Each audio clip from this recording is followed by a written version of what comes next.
अस्सलाम वालेकुम व्यूअर्स। इस वीडियो में मैं आपको बताऊंगा वेबसाइट्स कितने टाइप्स की होती हैं और साथ साथ उनकी डिटेल भी डिस्कस करेंगे।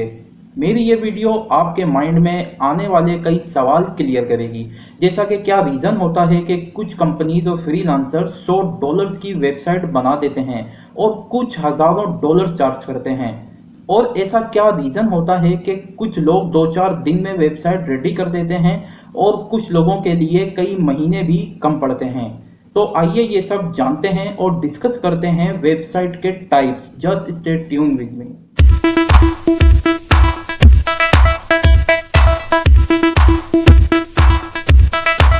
Website type number 1, custom static websites. ये वेबसाइट्स कस्टम होती हैं, मतलब इन्हें स्टार्ट से बनाया जाता है और स्टार्ट से बनाए जाने की वजह से इस टाइप की वेबसाइट ब्रांडेड और यूनिक नज़र आती हैं और सिर्फ अच्छी और बड़ी कंपनीज इस चीज़ को अंडरस्टैंड करती हैं, जिन्हें अपनी वेबसाइट अपनी ब्रांडेड लुक में डिज़ाइन करनी होती है। इस टाइप की वेबसाइट की कुछ रिस्ट्रिक्शंस भी होती हैं, जैसा कि ये स्टैटिक होती हैं, यानी कि इस वेबसाइट्स का कोई बैकएंड एडमिन पैनल नहीं होता। इस वजह से कस्टम स्टैटिक वेबसाइट पर चेंजेस सिर्फ एक वेब डेवलपर ही कर सकता है और इस टाइप की वेबसाइट पर आप न्यूज़ और ब्लॉग यानी कि ऐसे पेजेस जिनके लिए एडमिन पैनल का होना ज़रूरी होता है नहीं कर सकते। Custom static website best option होती हैं ऐसी कंपनीज के लिए जिन्हें अपनी ब्रांडेड टच में वेबसाइट को डिज़ाइन करवाना होता है और around 5 to 10 common web pages उन्हें चाहिए होते हैं, जैसा कि home page, about us, services, contractors वगैरह वगैरह। और इस टाइप की वेबसाइट चीप नहीं होती और ना ही जल्दी बनती हैं। एक कस्टम स्टैटिक वेबसाइट बनाने से पहले क्लाइंट की ब्रांड थीम को एनालाइज किया जाता है। क्लाइंट का लोगो, विजिटिंग कार्ड, ब्रोचर, कैटलॉग्स वगैरह देखे जाते हैं, क्योंकि इस बात का खास ख्याल रखना होता है कि ओवरऑल वेबसाइट डिज़ाइन क्लाइंट की ब्रांड से रिफ्लेक्ट करे और ये सब काम काफ़ी टाइम टेकिंग होता है। यहाँ तक कि कुछ कंपनीज और फ्रीलांसर्स कस्टम स्टैटिक वेबसाइट बनाने से पहले उसका स्केच बनाती हैं और क्लाइंट से अप्रूव करवाने के बाद उसे क्लाइंट के ब्रांड कलर्स और फॉन्ट्स में डिजाइन और डेवलप कर। Website type number 2, custom dynamic websites. इस टाइप की वेबसाइट्स भी कस्टम होती हैं, स्टार्ट से बनाई जाती हैं, ब्रांडेड और यूनिक नज़र आती हैं, चीप नहीं होती और ना ही जल्दी बनती हैं। इन सब के साथ साथ ये डायनेमिक वेबसाइट्स होती हैं, मतलब ये वेबसाइट्स डेटाबेस से कनेक्टेड होती हैं और इनका बैकएंड यानी कि एडमिन पैनल भी डिज़ाइन और डेवलप किया जाता है, जहां से ये वेबसाइट्स इजीली एडिट और अपडेट की जाती हैं। और वेबसाइट के टाइप्स में से कस्टम डायनेमिक वेबसाइट का कोई सानी नहीं, क्योंकि कस्टम डायनेमिक वेबसाइट कंपनी की रिक्वायरमेंट के हिसाब से डिज़ाइन और डेवलप की जाती हैं और उनकी ज़रूरियात पर पूरा उतरती हैं। लेकिन सेकंड मोस्ट एक्सपेंसिव वेबसाइट्स होने की वजह से काफ़ी कंपनीज इसे अफोर्ड नहीं कर पाती।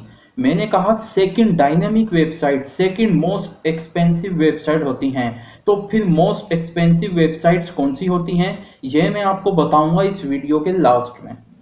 Website type number 3, static website template. इसे नॉर्मली HTML वेबसाइट टेम्पलेट भी कहा जाता है और जैसा कि हमने वेबसाइट टाइप नंबर 1 में डिस्कस किया है, कस्टम स्टैटिक वेबसाइट्स ये वैसी ही होती हैं, यानी कि without backend just static website. लेकिन ये कस्टम डिज़ाइन नहीं होती, इन्हें स्टार्ट से बनाया नहीं जाता, बल्कि ये रेडी टू यूज़ होती हैं जिसे टेम्पलेट कहा जाता है।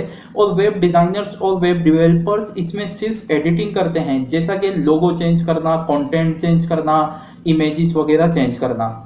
और ये वेबसाइट बहुत चीप होती हैं, 10 से 20 डॉलर्स का अच्छे से अच्छा वेबसाइट टेम्पलेट मिल जाता है और बानिस्बत कस्टम स्टैटिक वेबसाइट के ये जल्दी रेडी हो जाती हैं। इस वजह से जिन कंपनीज का बजट बहुत कम होता है या उनके पास बहुत शॉर्ट टाइम होता है, तो वेबसाइट टेम्पलेट उनके लिए बेस्ट ऑप्शन होता है। लेकिन स्टैटिक वेबसाइट टेम्पलेट के कुछ नेगेटिव पॉइंट्स भी होते हैं, जैसा कि ये वेबसाइट्स यूनिक नहीं होती। जहां से टेम्पलेट परचेज किया जाता है वहां सेम टेम्पलेट काफ़ी लोग परचेज करते हैं और वेबसाइट टेम्पलेट्स के कोड्स पर डेवलपर्स की फुल कमांड नहीं होती। होती, क्योंकि ये किसी और के रिटर्न कोड्स होते हैं। तो इसलिए स्ट्रक्चर में कोई मेजर चेंज करना काफी टाइम टेकिंग होता है। Website type number 4, dynamic website template. इस टाइप की वेबसाइट बहुत पॉपुलर हैं और मोर देन 50% इंटरनेट पर इसी टाइप की वेबसाइट्स हैं, जिसे वर्डप्रेस वेबसाइट टेम्पलेट्स भी कहा जाता है। वर्डप्रेस एक काफी पॉपुलर कंटेंट मैनेजमेंट सिस्टम है, यानी कि वेबसाइट का बैकएंड एडमिन पैनल, जहां से आप इजीली वेबसाइट को अपडेट कर सकते हैं। वर्डप्रेस वेबसाइट टेम्पलेट्स इसलिए पॉपुलर हैं कि ये चीप होते हैं, बिटवीन $30 to $100 का अच्छे से अच्छा वर्डप्रेस टेम्पलेट मिल जाता है, जिसमें डिजाइन चॉइसेस बहुत होती हैं। आप इजीली थोड़ा सा वक्त लगाकर फाइंड आउट करेंगे तो आपको आपकी रिक्वायरमेंट से रिलेटेड टेम्पलेट मिल जाएगा। वर्डप्रेस वेबसाइट टेम्पलेट्स की एक अच्छी बात यह भी है कि अगर आप इसे यूज करते हैं और फ्यूचर में डिजाइन चेंज करना चाहते हैं तो आप इजीली न्यू वर्डप्रेस टेम्पलेट अपने ओल्ड कंटेंट के साथ यूज कर सकते हैं। वर्डप्रेस वेबसाइट टेम्पलेट्स की काफी खसूसियात तो हैं ही, लेकिन इसके कुछ नेगेटिव पॉइंट्स भी हैं। जैसा कि ये यूनिक नहीं होते, यानी कि आपकी वेबसाइट के जैसी वेबसाइट्स और भी होंगी, क्योंकि जो वर्डप्रेस वेबसाइट आप परचेज करेंगे सेम वो ही टेम्पलेट और काफी लोग डाउनलोड और परचेज करते हैं और यूज करते हैं। एक और मेजर नेगेटिव पॉइंट ये भी है कि वर्डप्रेस टेम्पलेट में वेबसाइट के स्ट्रक्चर में चेंजेस करना इजी नहीं होता। जो डिजाइन और स्ट्रक्चर टेम्पलेट का होगा आप सिर्फ वही यूज कर सकते हैं। वेबसाइट टाइप नंबर 5, ई कॉमर्स वेबसाइट टेम्पलेट। जैसा कि आप जानते हैं कि ये दौर ई कॉमर्स बिजनेस का दौर है और यही वजह है कि ई कॉमर्स वेबसाइट टेम्पलेट्स काफ़ी पॉपुलर हैं। इसे भी स्टार्ट से डिज़ाइन और डेवलप नहीं किया जाता, ये रेडी टू यूज़ होती हैं और इसमें भी काफ़ी डिज़ाइन चॉइसेस होती हैं और इजीली शॉर्ट टाइम में ई कॉमर्स वेबसाइट रेडी हो जाती है। मार्केट में काफ़ी पॉपुलर ई कॉमर्स प्लेटफॉर्म्स हैं जिनके टेम्पलेट आप परचेज कर सकते हैं, जिनमें से चंद मैजेंटो, वू कॉमर्स, शॉपिफाई, बिग कॉमर्स वगैरह वगैरह। ज़्यादातर ई कॉमर्स बिजनेस की स्टार्टिंग किसी ई कॉमर्स टेम्पलेट के साथ ही की जाती है, क्योंकि custom e commerce website design और डेवलप करना आसान नहीं होता, काफ़ी एक्सपेंसिव होता है और काफ़ी टाइम लगता है।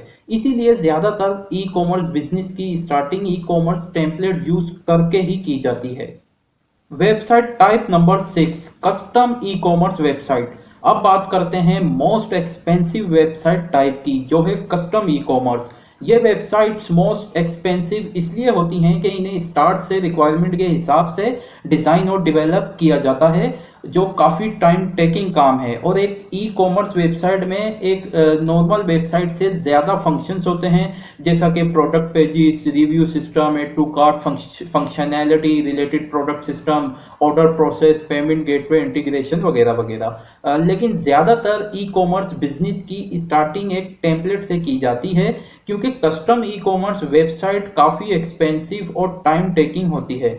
लेकिन कस्टम ई कॉमर्स वेबसाइट में सक्सेसफुल होने के चांसेस ज़्यादा होते हैं, क्योंकि किसी भी ई कॉमर्स की सक्सेस ऑनलाइन ऑर्डर्स आने से होती है और ऑनलाइन ऑर्डर्स आने में मेजर रोल एसईओ का होता है, यानी कि वेबसाइट की रैंकिंग गूगल सर्च में अच्छी होनी, जिसके लिए वेबसाइट पर कस्टम चेंजेस भी करना पड़ती हैं।